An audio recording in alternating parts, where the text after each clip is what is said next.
Hi friends, ಎಲ್ರಿಗೂ ನಮಸ್ಕಾರ. Welcome to my channel. ಎಲ್ಲರೂ ಹೇಗಿದ್ದೀರಾ ಫ್ರೆಂಡ್ಸ್? ಎಲ್ಲರೂ ಚೆನ್ನಾಗಿದ್ದೀರಾ ಅಂತ ತಿಳ್ಕೊತೀನಿ. ಫ್ರೆಂಡ್ಸ್, ನಾನು ಇವತ್ತು ಯಾವ್ದ್ರ ಬಗ್ಗೆ ವಿಡಿಯೋ ಮಾಡ್ತಾ ಇದ್ದೀನಿ ಅಂತ ಆಲ್ರೆಡಿ ನಿಮಗೆ ಗೊತ್ತಿರುತ್ತೆ.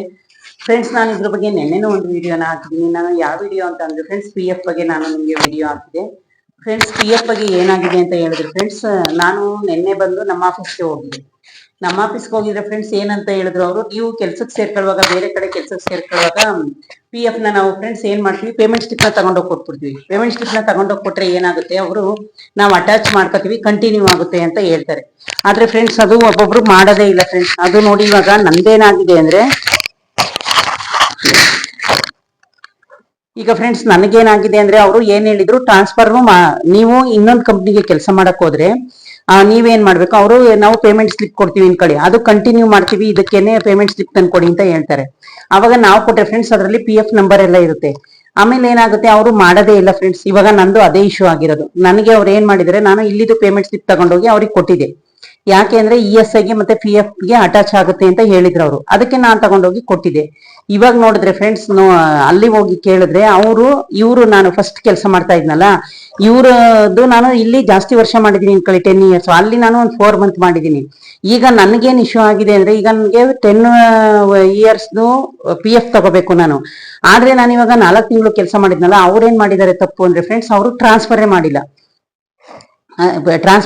ಅವರು ನಾವು ಕೊಟ್ಟ ತಕ್ಷಣ ಏನ್ ಮಾಡ್ಬೇಕು, ನಾವು ಮೊದಲು ಯಾವ ಕಂಪ್ನಿಯಲ್ಲಿ ಕೆಲಸ ಮಾಡ್ತಾ ಇರ್ತೀರಿ ನೀವು ಫ್ರೆಂಡ್ಸ್, ಅದನ್ನ ಅವರು ಅದಕ್ಕೆ ಒಂದು ಇದಿರುತ್ತೆ, ಪ್ರೋಗ್ರೆಸಸ್ ಇರುತ್ತೆ. ಏನಾದ್ರು ಯಾವ ರೀತಿ ಮಾಡ್ಬೇಕು, ಯಾವ ರೀತಿ ಟ್ರಾನ್ಸ್ಫರ್ ಮಾಡ್ಕೋಬೇಕು ಅಂತ, ಅದೆಲ್ಲ ಫ್ರೆಂಡ್ಸ್ ಎಕ್ಸಿಕ್ಯೂಟಿವ್ಗಳು ಇಲ್ಲಾಂದ್ರೆ ಮ್ಯಾನೇಜರ್ಗಳು ಏನಾದ್ರು ಅಲ್ಲಿ ಕಂಪ್ನಿ ಅದೇ ಕೆಲಸಕ್ಕೆ ಅಂತ ಇರ್ತಾರಲ್ಲ ಫ್ರೆಂಡ್ಸ್, ಅವರು ಮಾಡ್ಕೋತಾರೆ, ಮಾಡ್ಬೇಕು. ಇದೇನಾಗಿದೆ ಫ್ರೆಂಡ್ಸ್, ನನ್ನ ಅವ್ರು ಮಾಡೇ ಇಲ್ಲ. ಈಗ ನನಗೆ ಏನಾಗಿದೆ ಫ್ರೆಂಡ್ಸ್, ಇದೇ ಇಶ್ಯೂ ಆಗಿರೋದು. ಇವತ್ತು ನಾನು ಹೋಗ್ಬೇಕಿತ್ತು, ನಾನು ಒಬ್ಬರಿಗೆ ಫೋನ್ ಮಾಡಿ ಕೇಳಿದ್ಕ ಅವ್ರೇನಾದ್ರು, ಮೇಡಮ್ ಆ ಸರ್ ಬಂದಿಲ್ಲ, ಇವತ್ತು ರಜಾ ಅಂತ ಹೇಳಿದ್ರು. ಇವತ್ತು ಫ್ರೈಡೆ ಫ್ರೆಂಡ್ಸ್, ನಾನು ಅದಕ್ಕೆ ಬೇಗನೆ ಎಲ್ಲಾನು ರೆಡಿ ಆಗಿದೆ ಹೋಗೋಣ ಅಂತ, ಆದ್ರೆ ಆಗ್ಲಿಲ್ಲ. ಯಾಕಂದ್ರೆ ಫ್ರೆಂಡ್ಸ್, ನಾನೇನ್ ಹೇಳ್ತೀನಿ ಅಂದ್ರೆ, ನಿಮ್ಗೆ ಇನ್ನೊಂದು ಕಿವಿ ಮಾತು ಏನ್ ಹೇಳಕ್ ಬಂದಿದ್ದೀನಿ ಅಂದ್ರೆ ಫ್ರೆಂಡ್ಸ್, ಯಾವತ್ತೇ ಆಗ್ಲಿ ನೀವು ಬೇರೆ ಕಾಂಟ್ಯಾಕ್ಟ್ ಕೆಲಸ ಮಾಡಕ್ ಹೋದಾಗ, ಅಕಸ್ಮಾತ್ ಅವರು ನಿಮ್ಗೆ ನಿಮ್ದು ಇದು ಪೇಮೆಂಟ್ ಸ್ಲಿಪ್ ನ ತಂದ್ಕೊಡಿ, ಅಟ್ಯಾಚ್ ಮಾಡ್ತೀವಿ, ಅದೇ ಕಂಟಿನ್ಯೂ ಆಗುತ್ತೆ ಅಂತ ಹೇಳಿದ್ರೆ ಫ್ರೆಂಡ್ಸ್, ನೀವು ಆದಷ್ಟು ಸ್ವಲ್ಪ ಪಿ ಎಫ್ ಆಫೀಸ್ಗೆ ಹೋಗಿ ಚೆಕ್ ಮಾಡಿ.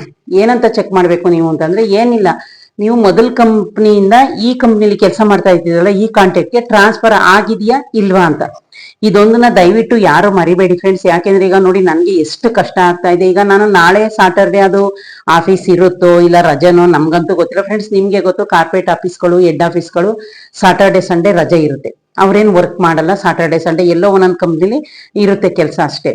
ಆ ತರ ನನಗೆ ಇಷ್ಟು ಪ್ರಾಬ್ಲಮ್ ಆಗಿದೆ ಫ್ರೆಂಡ್ಸ್. ಇವತ್ತು ನನಗೆ ಹೋಗಕ್ಕಾಗ್ಲಿಲ್ಲ, ಅದೇ ನನಗೆ ಸ್ವಲ್ಪ ಬೇಜಾರಾಗೋಯ್ತು. ಅದಕ್ಕೆ ನಾನೇನ್ ನಿಮ್ಗೆ ಹೇಳ್ತೀನಿ ಫ್ರೆಂಡ್ಸ್, ಎಲ್ರು 3/4% ನಾವು ನೀವೆಲ್ಲ ಕೆಲಸ ಮಾಡ್ತಾನೆ ಇರ್ತೀವಿ. ದಯವಿಟ್ಟು ನೀವು ಬೇರೆ ಕಾಂಟ್ಯಾಕ್ಟ್ಗೆ ಏನಾದ್ರು ಸೇರ್ಕೊಂಡಾಗ ಅಕಸ್ಮಾತ್ ಪೇಮೆಂಟ್ ಸ್ಲಿಪ್ ನ ನೀವು ಕೊಟ್ರೆ, ಅವರು ನೀವು 1 ತಿಂಗಳು ಅಲ್ಲಿ ಸಂಬಳ ತಗೊಳ್ಳಿ, ಅಕಸ್ಮಾತ್ 2 ತಿಂಗಳು ಸಂಬಳ ತಗೊಳ್ಳಿ. ಆಮೇಲೆ ಒನ್ ಟೈಮ್ ಫ್ರೆಂಡ್ಸ್ ನೀವು ಹೋಗಿ ಪಿ ಎಫ್ ಆಫೀಸ್ ಅಲ್ಲಿ ಚೆಕ್ ಮಾಡಿಸ್ಕೊಳ್ಳಿ. ಆಮೇಲೆ ಇಲ್ಲ ಅಂದ್ರೆ ನೀವು ಸೈಬರ್ ಆಫೀಸ್ ಇರುತ್ತಲ್ಲ ಫ್ರೆಂಡ್ಸ್, ಅಲ್ಲೇನೆ ನನಗೂ ಗೊತ್ತಾಗಿದ್ದು, ನೀವು ಟ್ರಾನ್ಸ್ಫರ್ ಆಗಿಲ್ಲ, ನಿಮ್ದು ಟ್ರಾನ್ಸ್ಫರ್ ಆಗಿಲ್ಲ ಮೇಡಮ್ ಅಂತ ನನಗೂ ಗೊತ್ತಾಗಿದ್ದು ಅಲ್ಲೇನೆ ಫ್ರೆಂಡ್ಸ್. ನನಗೆ ಗ್ರಾಜುಯಿಟಿ ಬಂತು, ಆದ್ರೆ ಪಿ ಎಫ್ ಗೆ ಇಷ್ಟು ಹಲ್ದಾಡ್ತಾ ಇದ್ದೀನಿ, ಇಷ್ಟು ಕಷ್ಟ ಆಗ್ತಾ ಇದೆ ನನಗೆ. ಆಮೇಲೆ ಏನಾಯ್ತು ಫ್ರೆಂಡ್ಸ್, ಅಲ್ಲೇನೆ ನನ್ಗೆ ಹೇಳಿದ್ದು ಏನಂತ, ಮೇಡಮ್ ನಿಮ್ದು ಟ್ರಾನ್ಸ್ಫರ್ ಮಾಡ್ಬೇಕು ಅವರು ಅಂತ. ಆಮೇಲೆ ಫ್ರೆಂಡ್ಸ್, 1300 ರೂಪಾಯಿ ಒಂದ್ ಅಮೌಂಟ್ ಬಂದಿದೆ. ಅದು ಇಲ್ಲಿದ್ ಬಂದಿದ್ಯೋ ಅಲ್ಲಿದ್ ಬಂದಿದ್ಯೋ, ಅವ್ರೇನ್ ಹೇಳ್ತಾರೆ, ಒಂದೇ ಮಂತ್ದು ನಿಮ್ಗೆ ಅವರು ಪಿ ಎಫ್ ಹಾಕಿರೋದು, 4 ತಿಂಗಳು ಕೆಲಸ ಮಾಡಿಲ್ಲ, ಅವ್ರು 3 ತಿಂಗಳು ಪಿ ಎಫ್ ಹಾಕಿಲ್ಲ. ಈಗ ಫ್ರೆಂಡ್ಸ್, ಹಾಕಿಲ್ಲ ಅಂದ್ರೆ ಅವರು ತಿನ್ಕೊಂಡು ಹೆಂಗಾದ್ರೂ ಹಾಳಾಗಿ ಹೋಗ್ಲಿ ಬಿಡಿ, ಇದೆಲ್ಲ ನಡೆಯುತ್ತೆ. ನಮ್ಮಂತ ನಿಮ್ಮಂತ ಕೆಲಸ ಮಾಡೋರ್ಗೆ ನಿಮ್ಗೆ ಗೊತ್ತು, ಇವೆಲ್ಲ ಹಾಗೆ ಆಗುತ್ತೆ ನಮ್ಗೆ.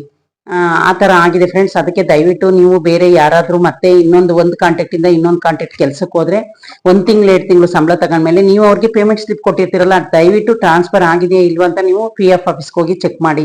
ನಾನ್ ಚೆಕ್ ಮಾಡದೇ ಇರೋದಕ್ಕೆ ಈಗ ನನಗೆ ಇಷ್ಟೊಂದು ಕಷ್ಟ ಆಗಿದೆ ಫ್ರೆಂಡ್ಸ್. ನಂಗೆ ಇವತ್ತು ಹೋಗಕ್ ಆಗ್ಲಿಲ್ಲ, ತುಂಬಾನೇ ನನಗೂ ಬೇಜಾರಾಗೋಗಿದೆ. ಯಾಕಂದ್ರೆ ಅದು ನಂಬ್ಕೊಂಡು ನೋಡಿ, ನಾನು ಆಲ್ರೆಡಿ ಬೇರೆ ಕಡೆನೆ ಕೆಲಸ ಆಲೆ 8 ಮಂತಿಗೆ ಬಂದಿದೆ ಕೆಲಸ ಮಾಡಿ. ಅಲ್ಲಿ ಆಲ್ರೆಡಿ 2-3 ತಿಂಗಳು ಗ್ಯಾಪ್ ಇತ್ತು, ಎಲ್ಲ ಆಲೆ 1 ವರ್ಷಕ್ಕೆ ಬಂತು ಫ್ರೆಂಡ್ಸ್. ಇನ್ನ ನಾನು ಪಿ ಎಫ್ ತಗೊಳ್ಳಿಲ್ಲ. ಕರೋನಾ ಬಂದಾಗ ಎಲ್ರು ಮೊಬೈಲಲ್ಲೇ ಪಿ ಎಫ್ ತಗೊಂಡ್ರು ಫ್ರೆಂಡ್ಸ್. ನಾನು ಅವಾಗ ಒಂದು ಸ್ವಲ್ಪನೂ ಪಿ ಎಫ್ ತಗೊಳ್ಳಿಲ್ಲ. ಅಯ್ಯೋ ಕಷ್ಟಕ್ಕಾಗುತ್ತಲ್ಲ, ನಿಧಾನಕ್ಕೆ ತಗೊಳ್ಳೋಣ ಅಂತ. ಆದ್ರೆ ಇವಾಗ ಇನ್ನ ನನ್ ಪಿ ಎಫ್ ಬರ್ಲಿಲ್ಲ. ನಾನು ಅದಕ್ಕೆ ಈ ವಿಡಿಯೋನ ಮಾಡ್ತಾ ಇದೀನಿ ಫ್ರೆಂಡ್ಸ್. ಯಾಕೆಂದ್ರೆ ನೀವು ಯಾರಾದ್ರೂ ಬೇರೆ ಕಡೆ ಕೆಲಸ ಮಾಡಿದ್ರೆ ದಯವಿಟ್ಟು ಅದು ನಿಮ್ಗೆ ಟ್ರಾನ್ಸ್ಫರ್ ಆಗಿದೆಯಾ ಇಲ್ವಾ, ಇಲ್ಲ ಅಂದ್ರೆ ಫ್ರೆಂಡ್ಸ್ ನೀವು ಫಸ್ಟೇ ಪಿ ಎಫ್ ಎಲ್ಲಾನು ಕ್ಲಿಯರ್ ಮಾಡ್ಕೊಬಿಡಿ.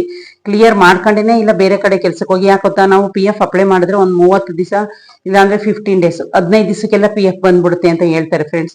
ಆ ತರನಾದ್ರೂ ಮಾಡ್ಕೊಂಡು ಕೆಲ್ಸಕ್ಕೆ ಹೋಗಿ. ದಯವಿಟ್ಟು ಎಲ್ರು ನನ್ನ ತರನೇ ಕೆಲಸ ಮಾಡ್ತೀರಾ, ಈ ತರ ಮಾಡ್ಕೋಬೇಡಿ ಫ್ರೆಂಡ್ಸ್. ನಂದು ಈ ತರ ಆಗಿರೋದಕ್ಕೆ ನನ್ಗೆ ತುಂಬಾನೇ ಬೇಜಾರಾಗಿದೆ. ಅದಕ್ಕೋಸ್ಕರನೇ ನಾನು ಈ ವಿಡಿಯೋನ ಮಾಡ್ತಾ ಇದ್ದೀನಿ ಫ್ರೆಂಡ್ಸ್. ಯಾಕಂದ್ರೆ ನಾವೆಲ್ಲೋ ಅದನ್ನೇ ನಂಬ್ಕೊಂಡಿರ್ತೀವಿ, ಅದಕ್ಕೋಸ್ಕರ ಏನೇನೋ ಅನ್ಕೊಂಡಿರ್ತೀವಿ. PF ಬಂದಾಗ ಏನೋ ಮಾಡ್ಬೇಕು, PF ಬಂದಾಗ ಸ್ವಲ್ಪ ಫೈನಾನ್ಸ್ ಇದ್ರೆ ಅದನ್ನ ಕ್ಲಿಯರ್ ಮಾಡ್ಕೋಬೇಕು ಅಂತೆಲ್ಲ ಆಸೆ ಇಟ್ಕೊಂಡಿರ್ತೀವಿ.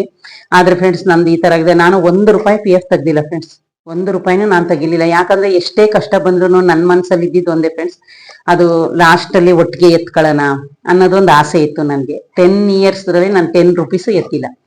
ಈ ತರ ಆಗ್ತಾ ಇದೆ ಫ್ರೆಂಡ್ಸ್. ನೋಡೋಣ, ಸೋಮವಾರದ ಒಳಗಡೆ ಹೋಗಿ ಅದನ್ನ ಕ್ಲಿಯರ್ ಮಾಡ್ಕೋಬೇಕು. ನಾಳೆ ಅವ್ರು ಇರ್ತಾರೋ ಇಲ್ವೋ ನನಗಂತೂ ಗೊತ್ತಿಲ್ಲ. ಇವತ್ತೇ ನಾವು ಹೋಗ್ಬೇಕಿತ್ತು, ಇವತ್ತು ಹೋಗಕ್ಕಾಗ್ಲಿಲ್ಲ. ಪ್ಲೀಸ್ ಫ್ರೆಂಡ್, ದಯವಿಟ್ಟು ನೀವ್ ಯಾರಾದ್ರೂ ಬೇರೆ ಕಡೆ ಕೆಲಸ ಮಾಡ್ತಾ ಇದ್ರೆ ಫಸ್ಟ್ ಇದನ್ನ ಕ್ಲಿಯರ್ ಮಾಡ್ಕೊಂಡು, ಇಲ್ಲಾಂದ್ರೆ ನೀವು ಮಾಡ್ತಾನೆ ಚೆಕ್ ಮಾಡ್ಕೊಂಡು ಕೆಲಸ ಮಾಡೋವಾಗ್ಲೇನೆ ನೀವು ಬೇಕಾದ್ರೆ ಅವ್ರಿಗೆ ಪುಷ್ ಮಾಡ್ಬೋದು, ಸರ್ ನೀವು ಟ್ರಾನ್ಸ್ಫರ್ ಮಾಡೇ ಇಲ್ವಂತಲ್ಲ ಅಂತ. ನಮ್ದು ನೋಡಿ ಈ ತರ ಆಗಿದೆ. ಓಕೆ ಫ್ರೆಂಡ್ಸ್, ನನ್ನ ವಿಡಿಯೋ ನಿಮ್ಗೆ ಇಷ್ಟ ಆದ್ರೆ ಪ್ಲೀಸ್ ಒಂದು ಲೈಕ್ ಕೊಟ್ಟು ಸಬ್ಸ್ಕ್ರೈಬ್ ಮಾಡೋದ ಮರಿಬೇಡಿ ಫ್ರೆಂಡ್ಸ್. ಬಾಯ್.